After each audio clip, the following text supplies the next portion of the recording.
বাংলাদেশের গণ অভ্যুত্থানের বর্ষপূর্তি। গত বছর 5 আগস্ট গণ আন্দোলনের মুখে ক্ষমতাচ্যুত হন প্রধানমন্ত্রী শেখ হাসিনা। রাজনৈতিকভাবে অভ্যুত্থান বলা হলেও বাংলাদেশ আছে সেই তিমিরই। কারো মতে রাজনৈতিক প্রতিহিংসা, খুন খারাপি, ধর্ষণ, গণধর্ষণ, চুরি, ডাকাতি, পিটিয়ে হত্যা, চরম দুর্নীতি, রাষ্ট্রীয় পীড়ন, সংবাদ মাধ্যমে কণ্ঠরোধ, অনেক কিছু ঘটনা ঘটে যাচ্ছে এই 1 বছরের ভেতর। কিন্তু সমালোচকদের উপেক্ষা করে এদিন গণ অভ্যুত্থানে বর্ষপূর্তি দিনটি উৎসবের মেজাজে পালন করছে মোহাম্মদ ইউনূসের অন্তর্বর্তী সরকার। এই পরিস্থিতিতে বাংলাদেশের বর্তমান রাজনৈতিক ও সামাজিক অবস্থাটি ঠিক কোন জায়গায় আমরা তুলে ধরব। আমাদের সঙ্গে আছেন আমেরিকায় বসবাসকারী প্রকৌশলী এবং রাজনৈতিক বিশ্লেষক জিয়া করিম। মিস্টার করিম, অনেক অনেক ধন্যবাদ আপনাকে আমাদের সঙ্গে যুক্ত হওয়ার জন্য। যে বাংলাদেশের আজকে যে পরিস্থিতি, আজকে যে উৎসব, যে গণ অভ্যুত্থানের উৎসব পালিত হচ্ছে সরকারিভাবে, তা কি উপযুক্ত পরিস্থিতি আছে বাংলাদেশে? আপনি কি মনে করছেন? আপনাকে অসংখ্য ধন্যবাদ। যারা দেখছেন এবং দেখবেন, আপনার দর্শক শ্রোতাদের অসংখ্য ধন্যবাদ এবং আমাকে এই সুযোগটি করে দেওয়ার জন্য আপনাকে অসংখ্য ধন্যবাদ এবং অঙ্কর নিউজের পক্ষে। আমি যেভাবে দেখছি আসলে এই 5ই আগস্ট যদি বলেন, তা আমার দৃষ্টিতে আহ, এটা পুলিশ হত্যা দিবস। দ্বিতীয়ত এইটা একটা আহ, মুক্তিযুদ্ধের 1971 সালে আমাদের দেশ যে স্বাধীন হয়েছিল, মুক্তিযুদ্ধ হত্যা দিবস, মুক্তিযুদ্ধের চেতনা হত্যা দিবস, এবং পাশাপাশি আহ মৌলবাদের উত্থান দিবস। এবং সেই যে মৌলবাদ বাংলাদেশ একটি আহ ধর্মনিরপেক্ষ রাষ্ট্র হিসাবে গড়ে ওঠে এবং বঙ্গবন্ধু যার নেতৃত্বে বাংলাদেশ স্বাধীন হয়েছিল, উনি মূলত চার মূলনীতির ভিত্তিতে বাংলাদেশের স্বাধীনতার ডাক দিয়েছিলেন: গণতন্ত্র, সমাজতন্ত্র, ধর্মনিরপেক্ষতা এবং বাঙালি জাতীয়তাবাদ। এবং এর ভিত্তিতেই বাংলাদেশের ধর্ম, বর্ণ সব মানুষই, হিন্দু, বৌদ্ধ, খ্রিস্টান, মুসলমান, সবাই কাঁধে কাঁধ মিলিয়ে আহ, পাকিস্তানি হানাদার বাহিনীর বিরুদ্ধে যুদ্ধ করে এবং বাংলাদেশের লাল সবুজের পতাকা ছিনিয়ে আনে। এই সেখানে আহ, ধর্মীয় রাজনীতি থাকবে না, সেটাই ছিল আমাদের মূলনীতি। এবং এজন্য দেখি যে এখন যে উত্থানটা চলছে সেটা মূলতই ধর্মীয় মৌলবাদের উত্থান এবং আহ, গণতন্ত্রের কবর রচনা দিবস, যেটাকে বলা যায়। একটা নির্বাচিত সরকারকে উৎখাতের পরে এর আগে যে ঘটনাগুলি দেখলাম, বিভিন্নভাবে পুলিশ স্টেশনগুলিকে পুড়িয়ে দেওয়া হলো, পুলিশদেরকে উল্টো করে ঝুলিয়ে রাখা হলো, এবং যারা মারা গেছে তাদের বিচার হবে না এই ব্যাপারে একটা ইন্ডেমনিটি দেওয়া হলো, যেটা বঙ্গবন্ধু হত্যার পরে হয়েছিল। তো এইটাকে ঠিক আহ আহ ওরা যেভাবে বলছে সেভাবে বলা যায় না। আমরা 80-র দশকে এরশাদ বিরোধী, স্বৈরাচার এরশাদ বিরোধী আন্দোলন করেছি। আন্দোলনে আমরা কখনো বলিনি এটা একটা স্বাধীনতা, এটা একটা সরকারের পরিবর্তন। আবার 96 সালে বেগম জিয়াকে যখন সরকার থেকে হটানোর জন্য আন্দোলন হয়, তখনও তারা বলেনি এটি স্বাধীনতা। বা 2006 সালে আহ আন্দোলনের মুখে যখন বিএনপি জামাত সরকারের পতন হয়, তখনও বলেনি কিন্তু এটা নূতন স্বাধীনতা বা দ্বিতীয় স্বাধীনতা। একটা দেশ একবারই স্বাধীন হয়, একটা সন্তান একবার মায়ের পেট থেকে ভূমিষ্ঠ হয়, এটা দুইবার হয় না। তো এইটাকে তারা বিভিন্নভাবে নাম দিতে চাচ্ছে, একটাই কারণ, তাদের উদ্দেশ্য একটাই, যে 71-কে কোনোভাবে ছোট করে দেওয়া, 71-কে মুছে ফেলা। তো এইটাকে ঠিক তারা যেভাবে বলছে আমি সেভাবে দেখছি না। আমি দেখছি গণতন্ত্র হত্যা দিবস এবং পুলিশ হত্যা দিবস। এই পুলিশ হত্যা, তারা রাষ্ট্রীয় কাজে ব্যস্ত ছিল। এখন পৃথিবীর আপনি যেখানে আছেন বা আমি যেখানে আছি বা যেখানেই থাকুক না, সরকারি কাজে কোনো নিয়োজিত কর্মকর্তাকে যদি অ্যাটাক করা হয় বা আক্রমণ করা হয়, তাহলে কিন্তু সেটা আইনি মাধ্যমে, এবং তারা বসে থাকবে না, তারাও পাল্টা আক্রমণ করবে। এটা হচ্ছে সাধারণ আমি কথা এখানে এবং একটা সেটাই কথা চলে। বলছি যে 1975 সালে 15ই আগস্ট মুজিবুর হত্যার যে শোকের দিবস হিসেবে, শোকের মাস হিসেবে পালিত হচ্ছিল, সে ব্যাপারে তো উচ্চবাচ্য নেই এই সরকারের।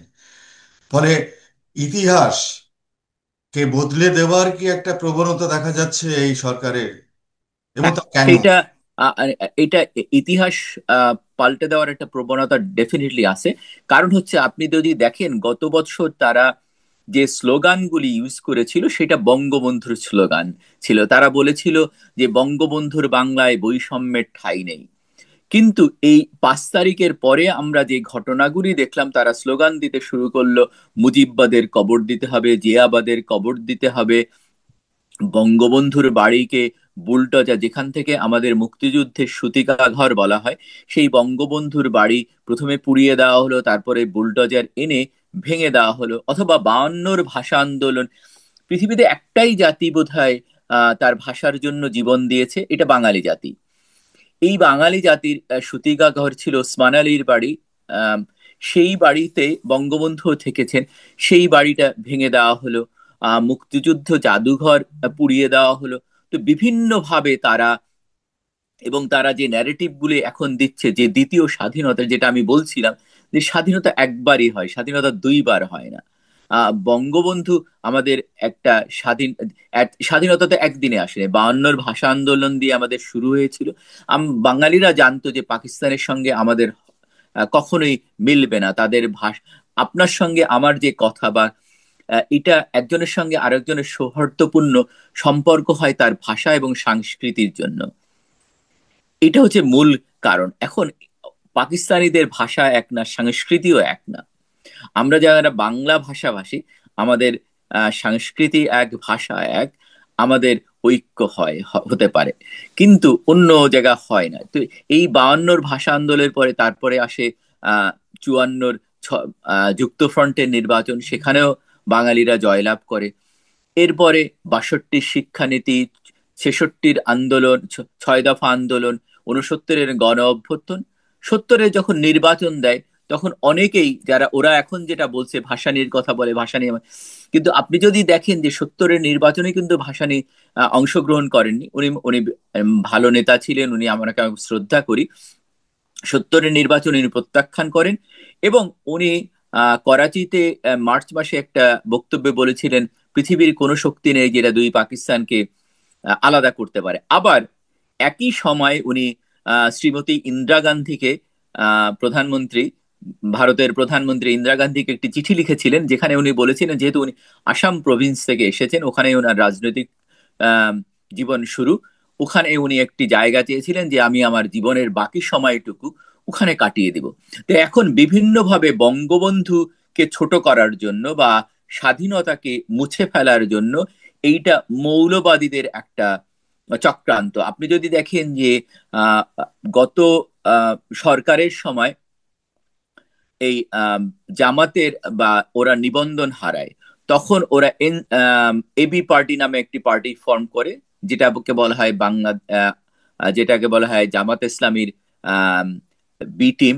এবং এনসিপির যারা নেতৃবৃন্দ আছে, কিছুদিন আগে আম, আপনার আব্দুল্লাহ মোহাম্মদ তাহের, যিনি নায়েবে আমির জামাতের, নায়েবে আমির, উনি বলেছেন যে এই নাহিদ ইসলামকে ওনরা মেন্টরিং করেছেন। তাই সেটা থেকে বোঝা যায় যে এটা একটা জামাতের সি টিম, যারা স্বাধীনতা বিরোধী, যারা 30 লক্ষ মানুষকে শহীদ করলো, 2 লক্ষ মা বোনের ইজ্জত লুটে নিল, তাদেরকে আপনি তো আমার ভাই বলতে পারেন না। বা তারা যখন বলে যে পাকিস্তান আমাদের ভাই, এটা হতে পারে না। আর যাই হয়, যারা 30 লক্ষ মানুষকে শহীদ করতে পারে, 2 লক্ষ মা বোনের ইজ্জত লুটতে পারে, আর যাই হোক, তারা আমাদের ভাই হতে পারে না। একটা কোথাও কি এই ইউনিশ সরকার কি কোনোভাবে চাইছে যে মুক্তিযুদ্ধের যে ইতিহাস সেটাকে মুছে ফেলতে? এবং হ্যাঁ, এটা যদি উদ্দেশ্য হয়ে থাকে, এটা কি সফল হওয়া সম্ভব বাংলাদেশে? আহ এইটা তারা চাইছে, সেটা আমি আমি বিশ্বাস করি, এবং আমি যে তার কর্মকাণ্ডে যেগুলি দেখেছি, তাতে আমার মনে হয় উনি মুক্তিযুদ্ধের চেতনাকে, মুক্তিযুদ্ধ বিরোধী যত কার্যকলাপ আছে দেখবেন যে উনি উনি বাংলাদেশ আওয়ামী লীগ একটা রাজনৈতিক সংগঠন, তার কিছু নেতৃবৃন্দ ভুল করতে পারে, তা কিন্তু এই তার জন্য কি সমস্ত আওয়ামী লীগ যারা করে তাদেরকে উপর দোষারোপ করা যেতে পারে? পারে না। অথবা কলকাতায় তৃণমূল আছে, এখন কোনো নেতা যদি কোনো অন্যায় করে, সেটা তো সম্পূর্ণ পার্টি বলতে পারেন না যে এই পার্টির সব লোক খারাপ, এটা হতে পারে না। অথবা কংগ্রেস বলেন, তো রাজনীতিতে বিভিন্ন ধরনের মানুষ আসে, এক একজনের এক এক ধরনের আশা নিরাশা থাকে। এটা থেকে বোঝা যায় যে রাজনীতিতে আসবে লোকজন, কিন্তু সবাই ভালো হবে এটাও আপনি আশা করতে পারেন না। মানুষের ভেতরে খারাপ ভালো পৃথিবীতে সব জায়গায় আছে। ডেমোক্রেট রিপাবলিকানদের ভেতরে যেমন আছে, আপনি কলকাতা বা ইন্ডিয়াতে যদি দেখেন বিজেপি কংগ্রেসের ভেতরেও আছে, আবার ভালো মানুষ, অসংখ্য ভালো মানুষ আছে যার জন্যই দেশটা এগিয়ে যায়। তো এখন তারা বিভিন্ন ভাবে এই ট্যাগিং দিয়ে যে আওয়ামী লীগ রাজনীতি যাতে না করতে পারে, আওয়ামী লীগের কার্যক্রম স্থগিত ঘোষণা করা হয়েছে। কিন্তু যদি দেখেন যে ইলেকশনের ভোটের হিসাব যদি দেখেন, আওয়ামী লীগ সর্বনিম্ন ভোট পেয়েছে 2001 সালে, সেটা হচ্ছিল 40.7%, অলমোস্ট 41%। তো এখন একটা দেশের 41% মানুষকে বাদ দিয়ে এটা তো হতে পারে না। অথবা ইউনূস সাহেব যখন মিটিং করেন তখন উনি চারটা দলকে আমন্ত্রণ করে, তার ভিতর জামাত ইসলামী, এনসিপি এবং এবি পার্টি সহ বিএনপি। জামাত ইসলামের ভোট আছে সম্ভবত 7 থেকে 8% বেশি হলে, এনসিপির হয়তো ভোট নেই, কারণ এনসিপি ভোট নিবে যারা স্বাধীনতা বিরোধী, তাদের ভোট কেটে যাবে। যদি এনসিপির ভোট বেড়ে যায় তাহলে বিএনপি অথবা জামাতের ভোট কমে যাবে। সেজন্য উনি বারবার এদেরকে ডাকেন এবং এদেরকে নিয়ে এই কথা বলেন। ইউনূস সাহেব কখনোই যারা স্বাধীনতার পক্ষের শক্তি, হ্যাঁ, বাম রাজনীতি কাউকে কাউকে উনি কমিউনিস্ট পার্টিকে ডেকেছেন, এবং কমিউনিস্ট পার্টি কিন্তু বারবার প্রতিবাদও করেছেন যে স্বাধীনতা বিরোধী কোনো কাজ করা যাবে না, বা আমাদের চার মূলনীতিতে হাত দেওয়া যাবে না, এটি কিন্তু বারবারই বলেছেন উনি। এই যে এবং গণ অভ্যুত্থান দিবস পালিত হচ্ছে মঙ্গলবার, আজকে 5 তারিখ আগস্টে, তো এর ভেতর দিয়ে আহ আওয়ামী লীগকে একেবারে মুছে ফেলার কি কোনো রকম আসছে জনমানুষের ভেতর দিয়ে? এটা কি সম্ভব একটি দেশে, যে তার সমস্ত নাগরিকের ভেতর থেকে একটা পুরনো একটা দল, রাজনৈতিক দল, এবং আহ আইনিভাবে শেখ হাসিনা নিজেকে প্রধানমন্ত্রী বলছেন, এবং সেটাই সত্য যে তিনি পদত্যাগ করেননি, তো সেক্ষেত্রে এটা কি সম্ভব যে ইউনিস যে পথে এগোচ্ছে, সেটা কি, না, তার যে উদ্দেশ্য সেটা পরিষ্কার গোটা বিশ্বের কাছে? তার উদ্দেশ্য পরিষ্কার, কিন্তু এটা সম্ভব না। কেন আমি বলছি যে আওয়ামী লীগ তো আম, কোনো কিংস পার্টি না, বা কোনো সামরিক জান্তার পকেট থেকে আসেনি। আওয়ামী লীগ জনমানুষের দল। প্রথমে ছাত্রলীগ 48 সালে ছাত্রলীগ প্রতিষ্ঠা হয়, তারপরে আওয়ামী লীগ প্রতিষ্ঠা হয়। এবং আওয়ামী লীগ কোনো ক্ষমতায় এসে রাজনৈতিক দল গঠন করেনি। আওয়ামী লীগ তিন পুরুষ অথবা চার পুরুষের রাজনীতি করে। বাবা করত, ছেলে করেছে, তার ছেলে করে, তার সন্তানরাও করে। তো যার শিকড় এত গভীরে, সেটাকে মুছে ফেলা যায় না। এখন দেখেন, বিএনপি পন্থী এবং আওয়ামী পন্থী যারা স্বাধীনতার পক্ষে শক্তি, তারা কিন্তু এখন কথা বলছে। জেডাই খান পান্না, যিনি এক বিজ্ঞ আইনজীবী, উনি একটি মঞ্চ 71 এবং ওনারা 5 দফা একটি দাবি দিয়েছেন, এবং তার সঙ্গে যুক্ত আছেন আর এক আইনজীবী। তো এ সরি সরি অধ্যাপক আব্দুল্লাহ আল মাহমুদ বীর প্রতীক, উনিও যুক্ত আছেন। এবং জেডাই খান পান্না, উনি বিভিন্ন সময়ে আওয়ামী লীগ ক্ষমতায় থাকার সময়ে উনি মানবতার জন্য আওয়ামী লীগের এগেনস্টে স্ট্যান্ড ছিল। উনি কখনো আওয়ামী লীগ করেনি, কিন্তু উনি মুক্তিযোদ্ধা। ওনাদের ওনারা যে দাবিটা দিয়েছে যে জুলাই ঘোষণাপত্রে মুক্তিযুদ্ধ বিরোধী কোনো বক্তব্য ব্যাখ্যা রাখা যাবে না, থাকলে তা সম্পূর্ণ প্রত্যাখ্যান করা হবে। তার মানে মানুষ জেগে উঠছে, এবং এখন মানুষ বলছে যে আমরা আগে ভালো ছিলাম। দ্বিতীয় নম্বরে উনি বলেছেন মুক্তিযুদ্ধের ইতিহাস ও চেতনা বাদ দিয়ে তথাকথিত নূতন সংবিধান প্রণয়নের যে চেষ্টা চলছে তা বাঙালি জাতি কখনো মেনে নেবে না। 3 নম্বরে উনি বলেছেন যে কোনো রাজনৈতিক দলের ব্যর্থতার দায় সকল মুক্তিযোদ্ধাকে দায়ী করা যাবে না। 4 নম্বরে বলেছেন যারা মুক্তিযুদ্ধ বিরোধী বক্তব্য দিচ্ছে, ইতিহাস বিকৃত করছে, মুক্তিযোদ্ধাদের হেয় করছে, তাদের বিরুদ্ধে রাষ্ট্রদ্রোহিতার মামলা ও বিচার করতে হবে। 5 নম্বরে উনি বলেছেন ডক্টর ইউনূসের অন্তর্বর্তী সরকারে মুক্তিযুদ্ধ বিষয়ে তাদের অবস্থান সুস্পষ্টভাবে জানাতে হবে। এইগুলি উনি দাবি দিয়েছেন, এবং এইগুলি অনেক মানুষ কিন্তু জেগে উঠছে যে যে তারা বুঝতে পারছে যে এটা মুক্তিযুদ্ধ বিরোধী একটি শক্তি আমাদের একাত্তরকে এবং বঙ্গবন্ধুকে ছোট করার জন্যই এই কাজগুলি মূলত করছে। কিন্তু এই এটা শক্তিটা তো আর শুধু একটা জিনিস আপনাদের। বাংলাদেশের অন্তর্বর্তী শত্রুতা নয়, অভ্যন্তরীণ শত্রুতাও নয়। এর ভেতর তো নিশ্চয়ই একটা ভিন দেশের সহযোগিতা আছে। তো ঘরে বাইরে এই লড়াইটা আওয়ামী লীগ কিভাবে সামলাবে? এখন যারা বাইরে আছে তারা বিভিন্নভাবে, আহ, আপনি দেখে থাকবেন যে গত 1 বছরে যদি দেখেন, আমার কাছে 6 মাসের যে হিসাবটা আছে সেটা আমি বলতে পারি যে কত মানুষ, কত হত্যাকাণ্ড হয়েছে। আরেকটা জিনিস তারা দেখবেন প্রায়ই বলে যে শেখ হাসিনা পালিয়ে গিয়েছে, কিন্তু শেখ হাসিনা তো হেলিকপ্টার চালাতে পারেন, হেলিকপ্টার পাইলট না। বা উনি তো প্লেন বা হেলিকপ্টার চালাতে পারেন না। তো ওনাকে 3 বাহিনীর প্রধান সসম্মানে হেলিকপ্টারে তুলে দিলেন। তুলে দেওয়ার পরে সেই হেলিকপ্টার ভারতের আকাশসীমা অতিক্রম করার আগেই উনি কল করলেন ভারতের সেনাবাহিনীর প্রধানকে। সেখানে বললেন, আমি ওনাকে নিরাপত্তা দিতে পারছি না, আপনারা ওনার নিরাপত্তা বিধান করেন এবং ইন্ডিয়ার এয়ার স্পেস ওপেন করে দেন। তাহলে উনি পালিয়ে গেলেন কিভাবে? এটা কি পালানো হলো? আমরা দেখলাম গোপালগঞ্জে এই যে সমন্বয়ক যারা কথা বলছে তারা ট্যাঙ্কের ভিতরে করে পালিয়ে এসেছে, সেটাকে পালানো বলে? পালানো তো এটাকে বলে না।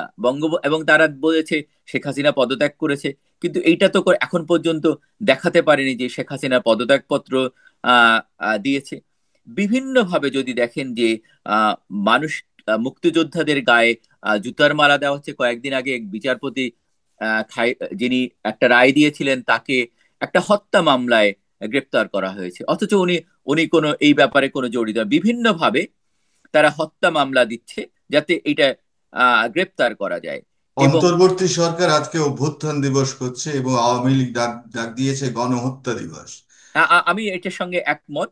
এবং এর বাইরে তারা বলবেই, তারা তো তারা উল্টা তারা হত্যা করছে। আমি যে কথা বলছিলাম যে আহ, জানুয়ারি মাসে খুন হয়েছে 294 জন, ফেব্রুয়ারিতে 300 জন, মার্চ মাসে 316 জন, এপ্রিল মাসে 336 জন, মে মাসে 341 জন, জুন মাসে 300। হ্যাঁ, এই পরিসংখ্যান বেরিয়েছে এবং এই পরিসংখ্যান সকলের জানা হ্যাঁ, যে এই এক তাহলে বছরে আহ, অন্তর্বর্তী সরকারের আমলে হ্যাঁ, কি ধরনের অপরাধ সংগঠিত হয়েছে, কত খুন খারাপি হয়েছে, এটা প্রকাশিত। কিন্তু বিষয়টা যেটা হলো যে আওয়ামী লীগ কি আবার ফিরবে বলে আপনার বিশ্বাস? আমি আমি মনে করি, আপনি যদি দেখবেন যে আমেরিকার যে গোয়েন্দাদের প্রধান উনিও বলেছেন যে বাংলাদেশে বিভিন্নভাবে মাইনরিটি কমিউনিটি বা আমাদের যারা ভাই ব্রাদার আছে, যে যে হিন্দু বলেন, বৌদ্ধ বলেন, খ্রিস্টান বলেন, আমরা বড় হয়েছি একসঙ্গে। আমরা কখনো সবার উপরে মানুষত্ব তাহার উপরে নাই।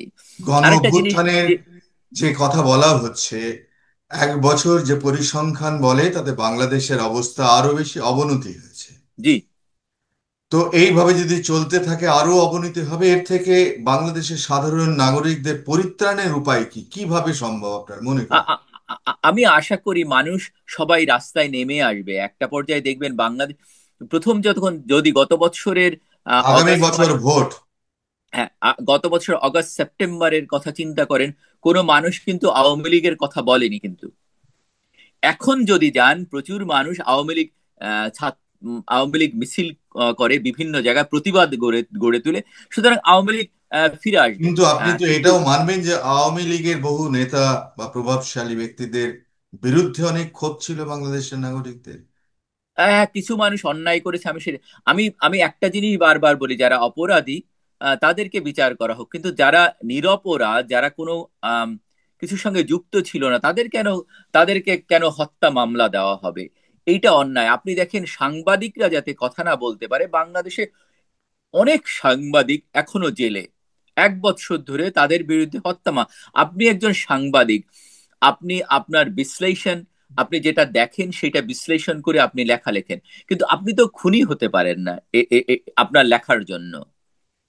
যে এখন একজন সাংবাদিকের বিরুদ্ধে যখন খুনের মামলা দেওয়া হয়, হত্যা মামলা দেওয়া হয়, তার এটা মোটিভেটেড বোঝা যায়। এবং এটার সঙ্গে বিদেশি ইন্ধন ডেফিনেটলি আছে, ডিপ স্টেটের সম্পর্ক আছে, যেটা প্রেসিডেন্ট ট্রাম্প বারবার বলেছেন যে গত বছর এই সরকারকে ফেলে দেওয়ার জন্য $29 মিলিয়ন দেওয়া হয়েছে। এর আগে ইউএস এইড এর মাধ্যমে এর আগে আরো বেশি টাকা দেওয়া হয়েছে।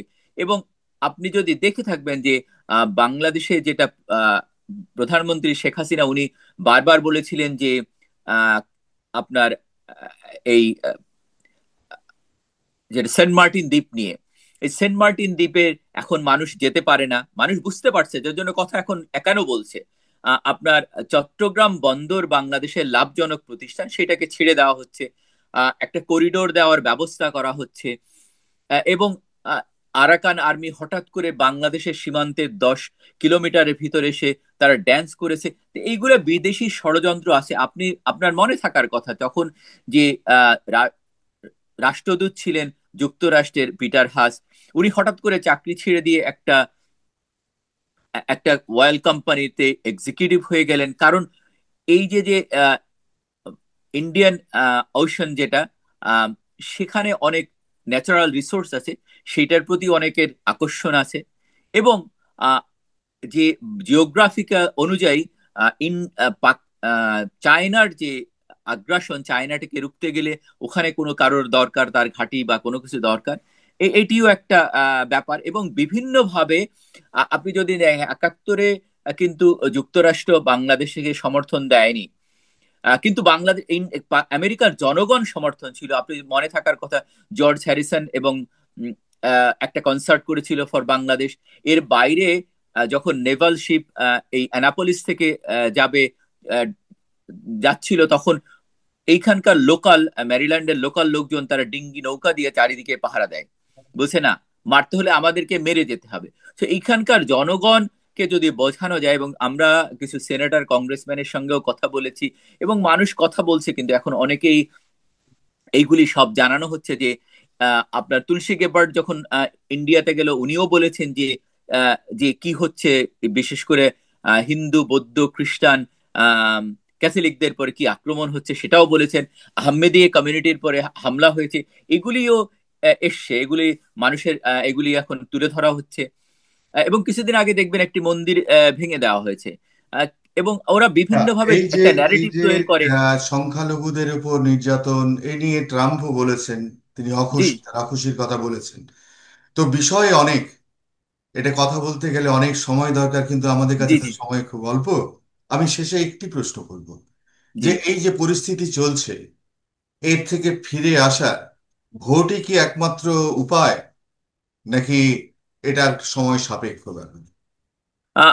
আমার যেটা মনে হয় যে আমি যেটা ব্যক্তিগতভাবে মনে করি যে ডক্টর মোহাম্মদ ইউনূস উনি নোবেল পুরস্কার পেয়েছেন শান্তিতে, কিন্তু উনি ইকোনমিক্স এর মানুষ, কিন্তু উনি শান্তি কি দিয়েছেন সেটা আমার জানার খুব ইচ্ছা।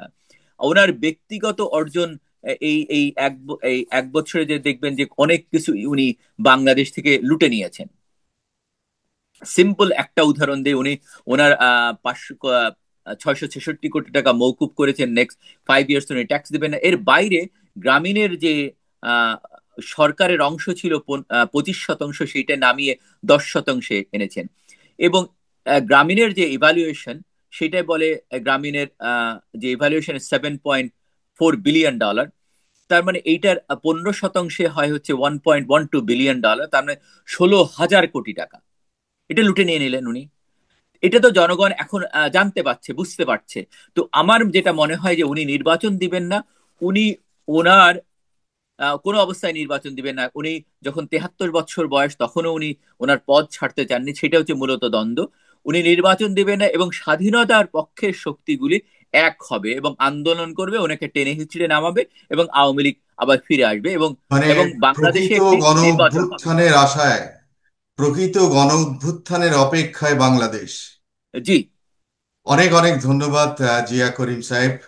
আমেরিকায় বসবাস করি, প্রকৌশলী এবং রাজনৈতিক বিশেষ বিশ্লেষক। আমরা কথা বললাম বাংলাদেশের বর্তমান পরিস্থিতি নিয়ে এবং তার ভবিষ্যৎ।